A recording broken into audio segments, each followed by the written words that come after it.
Bonjour et bienvenue sur KTV en direct à la radio et à la télévision pour ce temps de parole consacré à la jeunesse. Il va se passer quelque chose samedi. Mais quoi? Pour en parler, nous allons tout de suite à La Réunion par Skype pour rencontrer Karida Nouroudine, chef du service de formation et insertion, et Zaitouni Bamana, chargé des relations institutionnelles. Mesdames, bonjour. Bonjour. Bonjour. Merci d'être là. On file à La Réunion par la magie. Alors, la délégation de Mayotte à La Réunion va organiser donc une matinée d'information sur la préparation à la mobilité. Ça va se passer demain à partir de 8h, heure de Mayotte. Expliquez-nous comment va se dérouler cet événement. Oui, bonjour à tous, bonjour les auditeurs. Donc en fait, cette journée va se dérouler en une demi-journée. Donc on va convier plusieurs partenaires, notamment le rectorat de Mayotte, la DOM, la DPSU, ou encore les associations étudiantes, afin de donner des informations pratiques et utiles à l'attention des étudiants dans le cadre de leur préparation à la mobilité avant leur départ de Mayotte, après l'obtention du bac et une fois qu'ils seront sur La Réunion. Oui, c'est vraiment important, c'est justement pour expliquer à ces jeunes comment faire en fait.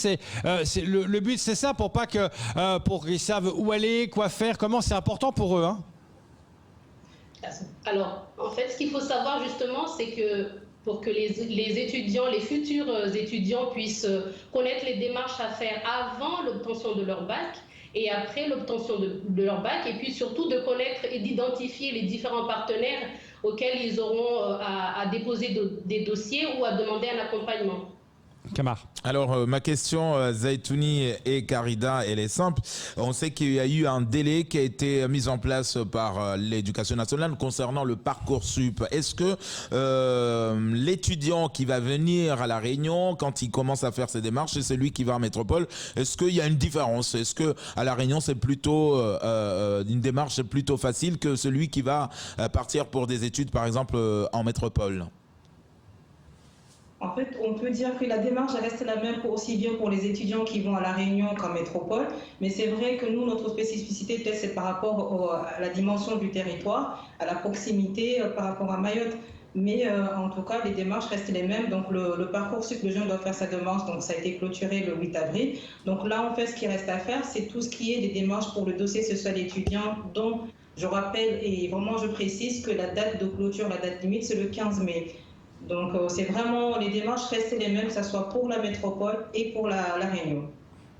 Alors, là, cette journée, bien évidemment, est-ce que déjà vous avez, allez, on va dire, un nombre de jeunes aujourd'hui qui souhaitent venir chez nos voisins, donc à La Réunion? Vous avez recensé, est-ce que là, vous attendez ceux qui sont déjà installés, hein, ou peut-être qui suivent depuis leur petite enfance les études à La Réunion, ou ceux de Mayotte? Quels sont, enfin, en tout cas, au niveau du flux, les jeunes que vous attendez, plutôt ceux qui sont directement à La Réunion, ou même ceux qui sont du côté de Mayotte?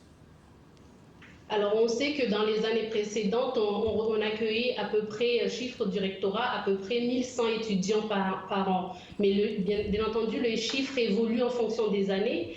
Et là, à l'heure actuelle, on ne peut pas encore préciser le nombre d'étudiants qui viendront à La Réunion, puisque, comme l'a dit Karida, le délai est le 15 mai. C'est à partir de là que le rectorat pourra extraire le nombre exact des futurs bacheliers qui souhaitent venir à La Réunion. Donc à ce jour, on n'a pas encore de chiffres précis sur le flux qui viendra à La Réunion. Et donc, pour que les jeunes comprennent bien, grâce à vous, en fait, vous êtes le lien entre les jeunes et tout ce que a besoin un jeune arrivant à La Réunion. C'est-à-dire que vous occupez, vous le guidez dans son parcours pour qu'il puisse faire ses études correctement. Mais on assure le lien sur le territoire avec l'aide aussi de l'association étudiante qui est l'Union des élèves et étudiants mahorais de La Réunion. Donc on est là pour les accompagner puisqu'on a un service au niveau de la délégation de Mayotte qui est vraiment dédié dans l'accompagnement et le suivi des étudiants. Donc nous sommes disponibles et puis on peut leur donner toutes les informations utiles pour leur installation à La Réunion. C'est-à-dire également, il y a une grande question qui se pose pour les étudiants, c'est le logement. Comment ça se déroule par rapport à ça? Vous avez des accords pour qu'ils puissent être logés facilement? Oui. En fait, on a une convention avec Action Logement concernant la garantie, donc VISA, c'est pour la caution, mais on a identifié au préalable aussi des agences immobilières sur La Réunion auxquels on peut aujourd'hui donner des informations utiles pour les jeunes.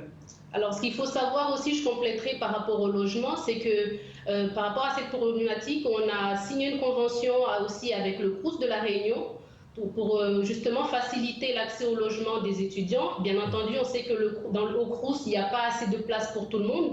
Donc, ceux qui ne peuvent pas aller au CROUS on essaie de les orienter justement par rapport à ce qu'elle a dit dans les agences immobilières, avec l'aide de la signature de la convention qu'on a signée aussi avec Action Logement, justement pour faciliter dans ce dispositif de faciliter le logement en fait. Oui, parce qu'il y avait toute une polémique à La Réunion notamment, de certains qui disaient d'accord, on veut louer à tous, sauf à des Mahorais. Il y avait ce problème qui avait été soulevé notamment l'année dernière. Est-ce que maintenant ça va mieux? Parce qu'il y avait vraiment ce problème que se posaient pas mal de parents. Hein.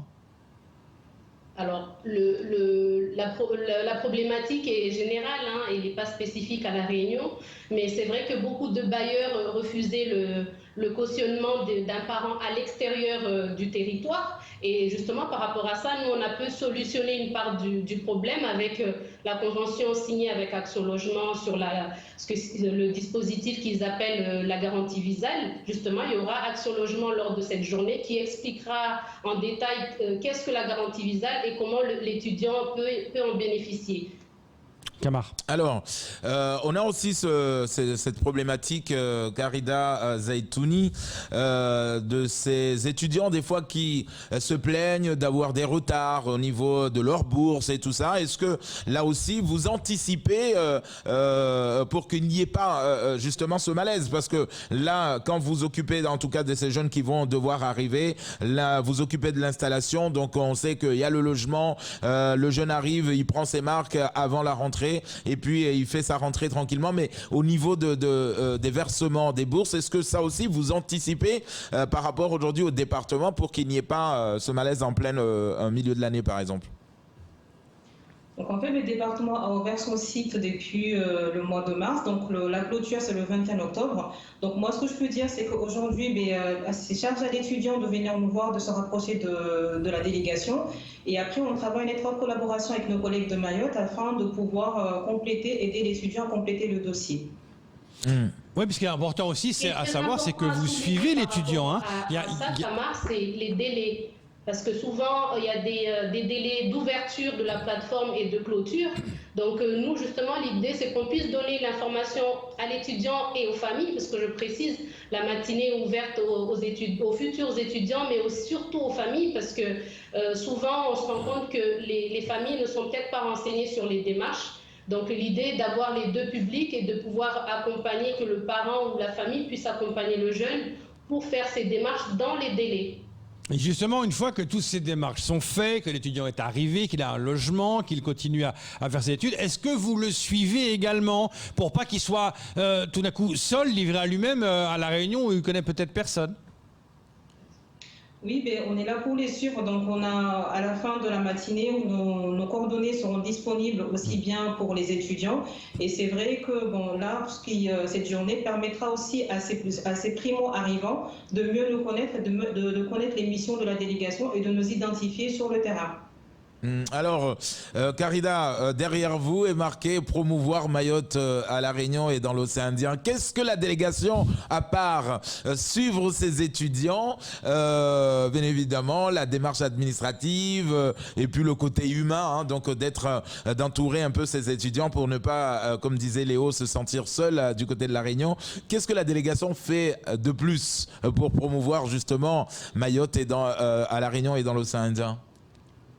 D'accord. Alors, promouvoir Mayotte, comme tu l'as dit, qui est marqué sur notre enveloppe, promouvoir Mayotte dans sa culture. Pour cela, nous accompagnons beaucoup d'associations qui œuvrent pour le développement culturel et la promotion de la culture mahoraise. Promouvoir Mayotte dans l'attractivité.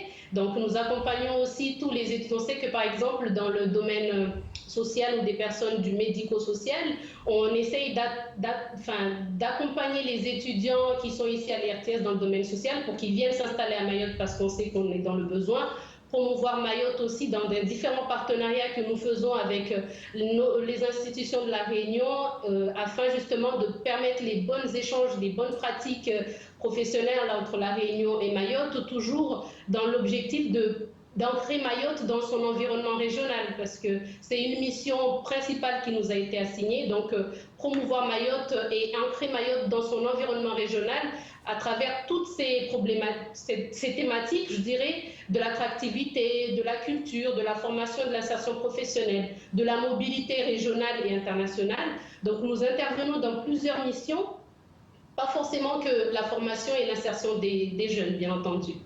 Alors, le département a communiqué récemment, il y aura des encouragements, même des primes d'encouragement pour notamment tout ce qui est médecine, voilà, des études de médecine. On en a besoin des infirmiers et des médecins à Mayotte. Est-ce que l'information est arrivée jusqu'à vous? Parce qu'on sait que la plupart de ces jeunes qui partent parce qu'il y a manque de formation à Mayotte, donc soit on vient à La Réunion pour trouver cette formation ou du côté de la métropole. Mais quand un jeune arrive par exemple à La Réunion et que vous en prenez, vous le suivez, vous l'accompagnez et qu'à un moment donné, en plein milieu de l'année, vous dit finalement, je me suis trompé de formation, j'ai envie de partir en métropole pour une autre formation qui peut-être qui me convient le plus. Est-ce que là aussi, vous entamez la démarche ou vous le conseillez plutôt de finir l'année? Comment ça se passe quand il y a des cas comme ça, par exemple?